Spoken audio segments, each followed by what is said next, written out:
Order! Order! You are an incorrigible delinquent at times. Behave yourself, man!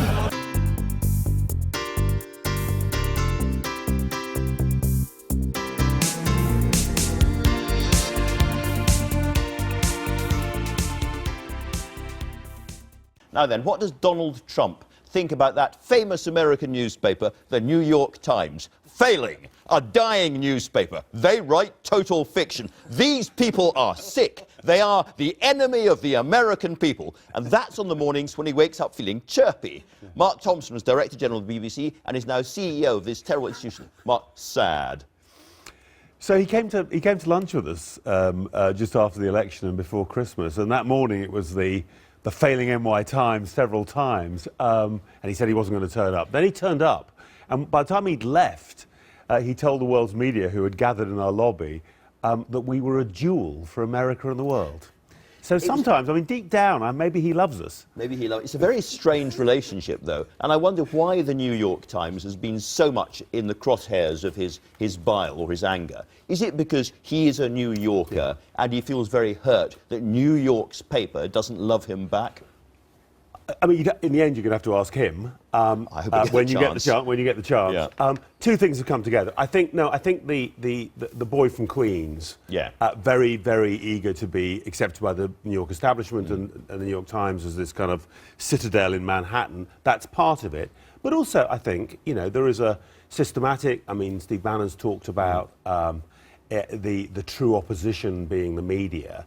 And I think the New York Times is regarded as the kind of the commanding height of establishment media as well. And the ideological push and the kind of personal, kind of biographical push, I think, have come together. But in a sense, you speak to the liberal financial elites of the East Coast. Well, that of course, the physical newspaper has always done that. I mean, nowadays we're reaching 150 million people a month. Many tens of millions of Americans who wouldn't regard themselves as part of that elite also read the Times. Is there a little bit of tooth-sucking and reflection inside the New York Times, however, by the fact that, all these Americans, 60 million Americans voted for Trump, and your newspaper and similar newspapers never thought it was going to happen, ridiculed him all the way through, and now he is president?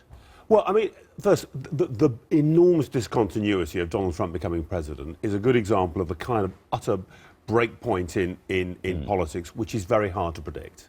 The New York Times did not predict the Trump victory. Virtually no one did. Indeed, most Republicans, it is believed that Mr. Trump and his immediate circle believed they were going to lose. Rather like Brexit in this country, the result came as much of a surprise to those who won as those who lost. I mean, the Times... What I want to say is, over the course of 2016 and now in 2017, we're growing our audience and we're growing the number of people who are deeply engaging with us. So the idea, as it were, that we're cut off from the whole of the country, I think is really undermined by the fact. Are you trying to listen a bit more acutely to West Virginia, for instance? We've got reporters across the country, and of course, I think trying to understand the underlying causes for what's happening and trying to understand the worldview of people who do not live on the two coasts of America, and also trying to explain what's happening in America to the rest of the world, because we're seeing a real spike in international audiences, partly because so many people in other countries are so intrigued and in many cases anxious about what's happening in America. Do you wake up every morning like the rest of us and look at your phone to see what he's tweeted overnight? Well, it's bright and early. I mean, he seems to be a reader of the physical paper, and 6:30 in the morning is the kind of witching hour for the first word. And of course, nowadays there are so many that, I mean, the first time the president-elect directs a tweet which is a direct attack, not just on the editorial, but on the business of the New York Times. Your subscribers are collapsing, not true, they're increasing. Your audiences are collapsing, not true, it's growing. The first time it was a big event. Now it's becoming rather routine. Can I ask about, I mean, you've written a lot about fake news and political language and so forth. Two things. First of all, isn't it actually the case that Trump is a very, very cute political communicator? He uses those tweets, short sentences, absolutely to the point, gets his message across, and he's very good at pushing news he doesn't like to one side. Well, as you know, I wrote a book last week, last year, specifically about political language and about the way, high impact, incredibly short, very compelling language was winning out over the language of explanation and depth. And Donald Trump turned up essentially after I'd written a thing, but he epitomises this. These very, very Yes. powerful, very informal, spontaneous tweets. They're emotionally pitch perfect, but they don't tell you much about policy, either his or anyone else's. When it comes to the last story, GCHQ accused of being part of the attempt to eavesdrop on Trump under the Obama administration, he's not really apologised for any of that. Do you think he's a liar? Not just not apologised, but not retracted, despite an absolutely categorical denial by the British. I think the key thing is Donald Trump seems to have a view that he can make things true by saying them.